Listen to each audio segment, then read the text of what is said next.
entre Mirassol e Palmeiras para saber se o Palmeiras conseguiria a sua classificação na primeira partida, na última partida, melhor dizendo, né? E não dependia só dele, mas o Palmeiras precisava fazer a sua parte. Isso era imprescindível, era fundamental. Mas o Palmeiras também dependia do jogo da Ponte Preta, que fez uma campanha primorosa, muito mais do que a gente imaginava, uma equipe de Série C comandada pelo Alberto Valentim, uma defesa muito boa durante toda a competição, complicando a vida de muita gente, ganhando o derby campineiro, inclusive, né, o jogo contra o Guarani, complicando a vida de muita gente, montando uma equipe meio que às pressas, de última hora, para fazer um Paulistão interessante. Conseguiu, num grupo dificílimo, com o Palmeiras, com o São Bernardo e a Ponte Preta com 22 pontos, a quarta melhor campanha geral, está eliminada. Porque não fez a sua parte. Recebeu o Bragantino que assim começou o campeonato meio, né, perdendo jogos em casa, sabe, não inspirando lá muita confiança, de repente na reta final cresceu e arrancou um 2-0 sobre a Ponte em pleno Moisés Lucarelli. No primeiro minuto, John, base do Palmeiras, vejam só, ajudando o Palmeiras, contando com desvio, faz um 1-0 e aí depois, ainda no primeiro tempo, o Lucas Evangelista de pênalti marca o 2-0, praticamente definindo a vida desse jogo. E aí você vai para Mirassol e Palmeiras. Cara, o Palmeiras, assim, é impressionante, né? Que time cascudo.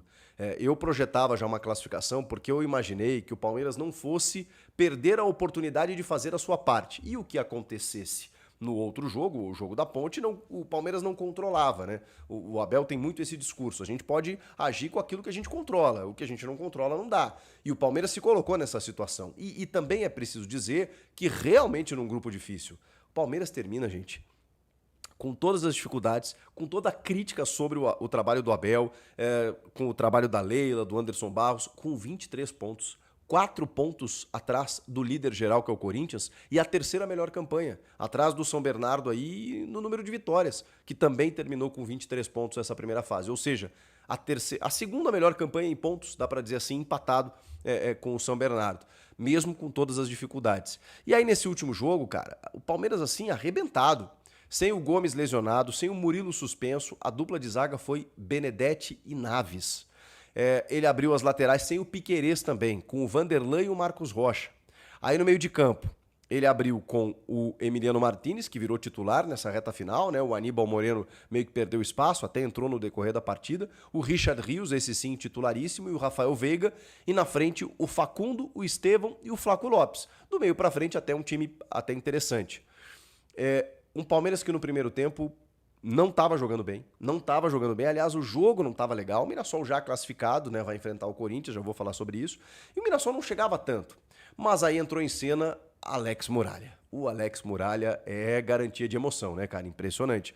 Ele solta uma bola no pé do Flaco Lopes, que em condição legal faz o primeiro gol ainda no primeiro tempo.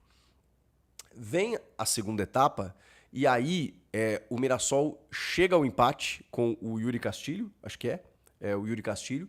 Depois o Veiga, que não estava jogando bem, não estava fazendo um grande paulista, se não me engano foi o primeiro gol dele. Numa rebatida, o Estevão cobra no primeiro escanteio, a bola vai para fora, no segundo ele cobra, dá uma rebatida, ele recebe livre, deixar o Veiga livre para finalizar dentro da área. Caixa, 2-1 Palmeiras.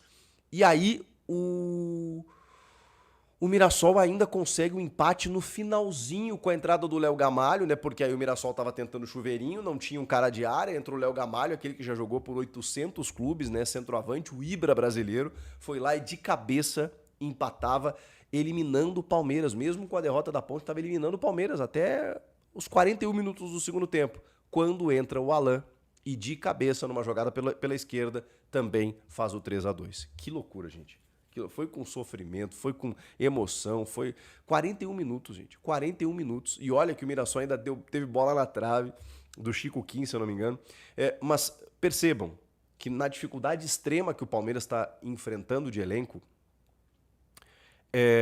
ele colocou no segundo tempo o Aníbal, que eu citei para vocês aí, o Luigi, o Thales, o Alan, e tem mais um. Que eu estou esquecendo. E o Mike, numa segunda linha, no lugar do Estevão, que sai muito cedo no jogo. Não vi se o Abel deu alguma explicação sobre isso, mas chamou atenção. Porque o Estevão é o cara desequilibrante, né? O cara que resolve, o cara que resolveu o jogo contra o Botafogo, por exemplo. E de repente ele tira o Estevão muito cedo no jogo, quando tava 2-1, inclusive. Aí ele toma um empate. Meu Deus do céu. Ia sobrar pro Abel, né? Só que aí ele bota o Alan e a base do Palmeiras acaba resolvendo mais uma vez. Eu bato nessa tecla desde o ano passado. De novo, o Palmeiras depende ou da capacidade técnica do Abel, que consegue realmente se reinventar muitas vezes, ou dos talentos da base. Só que o Endrick e o Estevão, eles resolveram a vida do Palmeiras durante muito tempo. Só que o Estevão vai embora. Depois do Paulista, o Paulista é a última chance do Estevão ser campeão com a camisa do Palmeiras. E tem chance? Claro que tem. Palmeiras agora ressurge, gente. Como eu falei aí, terceira melhor campanha. Ou seja, não sendo o Corinthians, ele vai pegar o São Bernardo. Então, ele passando, não sendo o Corinthians, ele vai decidir em casa. A tendência, né? Porque os pontos seguem contando. Então, o Palmeiras agora vai pegar o São Bernardo, em São Bernardo, um São Bernardo que, já classificado, é verdade, perdeu para o São Paulo em casa nessa última rodada. E, claro, vai recuperar alguns jogadores aí e, cara, vira outra competição no aspecto mental. O Palmeiras busca o tetracampeonato, sim, que seria algo histórico e vai incomodar a vida de muita gente, eu não tenho dúvida. Falando no São Bernardo, que perdeu em casa para o São Paulo precisava ganhar mesmo que já classificado também, porque, cara, ele dependia de jogar as quartas de final na sua casa, ou seja, no Morumbi. E se ele empatasse o jogo, por exemplo, como o Novo Horizontino ganhou a sua partida do Botafogo fora de casa, o São Paulo, se não vencesse o São Bernardo, decidiria as quartas em Novo Horizonte. E o Novo Horizontino é um time chato, hein? Eliminou o São Paulo ano passado, inclusive. Então, todo cuidado é pouco, é jogo único, mas agora é no Morumbi. O Zubeldia escalou um sistema de 3 zagueiros e abriu alas, o Cedric e o Wendel, que inclusive deu assistência para o gol do André Silva, que marcou 2 vezes. André Silva, o Oscar, André Silva, o meio de campo teve, deixa eu pegar aqui a escalação certinho, né? Porque ele botou 3 zagueiros com o Arboleda, o Alan Franco e o Sabino, foi isso, né? Ferrarese, Arboleda e Sabino. Aí o Cedric na direita, o Wendel na esquerda, o Pablo Maia, o Marcos Antônio no meio, o Oscar, o Lucas e o André. Esse foi o time de São Paulo. O Pablo Maia saiu com uma torção no tornozelo que a gente espera que não seja nenhum rompimento, nenhuma questão ligamentar. O moleque que ficou muito tempo parado ano passado, mas ele saiu chorando de dor, então assim, e também acho que pela tensão, né, de não saber a gravidade da lesão, tomara que não seja algo muito grave, que seja só uma torção mesmo, uma entorse, o que é comum, mas pelo choro dele eu temo pelo pior.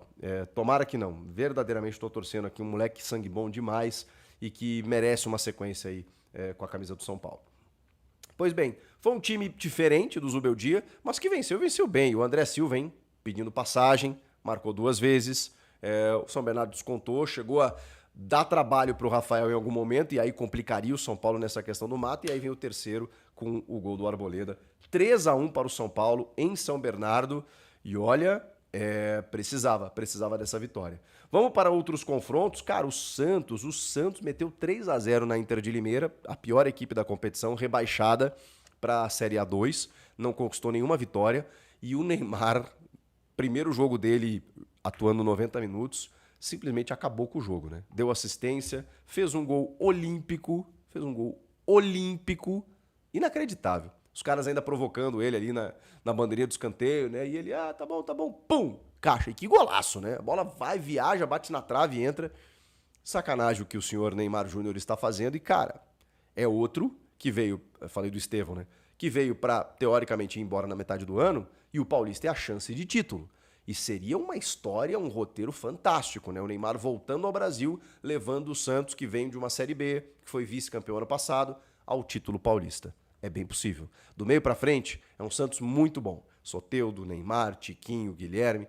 Do meio para trás, ele ainda inspira cuidados. E esse é o problema do Santos, mas vai pegar agora o Bragantino nas quartas de final, na Vila Belmiro. São Bernardo e Palmeiras, São Paulo e Novo Horizontino, Santos e Bragantino.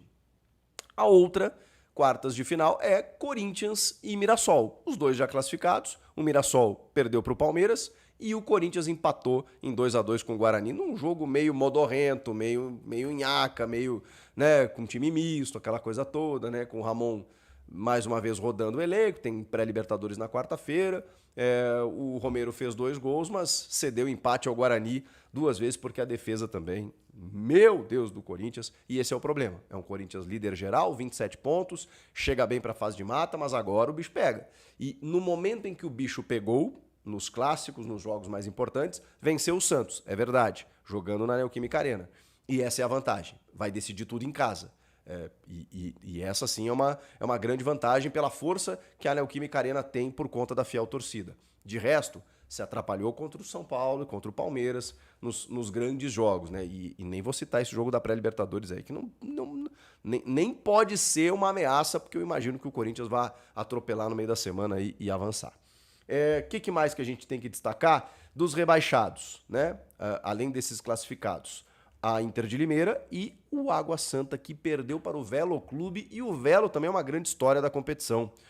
Conseguiu se manter na Série A1 e ainda se classificou para a Série D do Campeonato Brasileiro. É a primeira vez que o Velo de Rio Claro vai disputar uma competição nacional. Muito, muito, muito bacana. De resto, acho que eu citei todos, né? Tivemos ainda o empate do Noroeste com a Portuguesa. E, como eu citei antes lá, a vitória do Novo Horizontino sobre o Botafogo de Ribeirão Preto. Nessa segunda-feira, o Conselho Técnico da Federação vai decidir pelas datas. Final de semana que vem, sábado e domingo, a gente vai ver quartas de final, jogo único, de que maneira vão acontecer esses jogos, né? Datas e horários e tudo mais, tá bom?